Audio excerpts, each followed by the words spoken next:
administradora. ¿Con quién hablo? Hola, ¿qué tal? Hola, ¿es la primera vez que llamas? Sí, la primera. ¿Me das un número de tarjeta de crédito y la fecha de caducidad? Claro. ¿Cuánto vale todo esto? Son $2,99 por minuto la primera media hora y $1,99 por minuto a partir de entonces. Vale, y es confidencial. ¿A qué se refiere? La información que les doy es privada, confidencial. Claro, por supuesto. ¿Quiere hablar con una chica?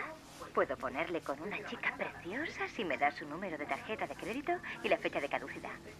Claro. 5102 1717 8118 6554.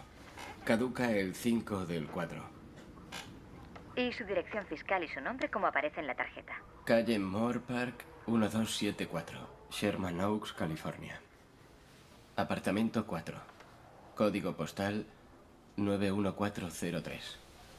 ¿Y su nombre? Barry Egan. ¿Su número de seguridad social? ¿Y para qué? Para verificar los datos de su tarjeta. Esto es confidencial.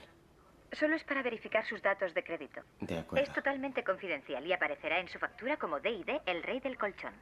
Muy bien. 917 ¿Sí?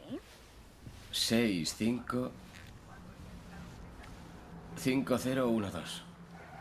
Vale, no cuelgue, Barry, ¿de acuerdo? Muchísimas gracias.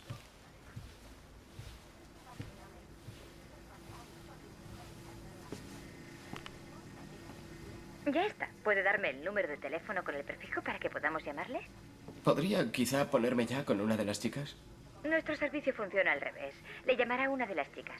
Ya, solo quería hablar con una de las chicas y pensaba que funcionaba así. Estoy en el 818 ¿Sí? 775 Ujú.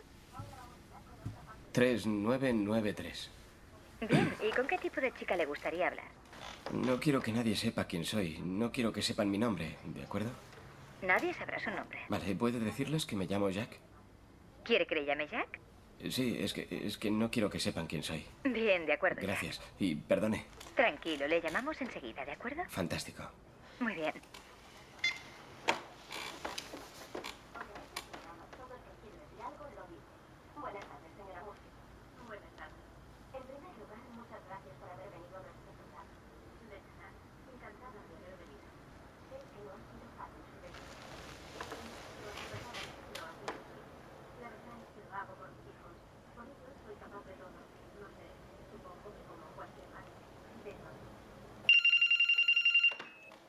Sí, aquí Buck.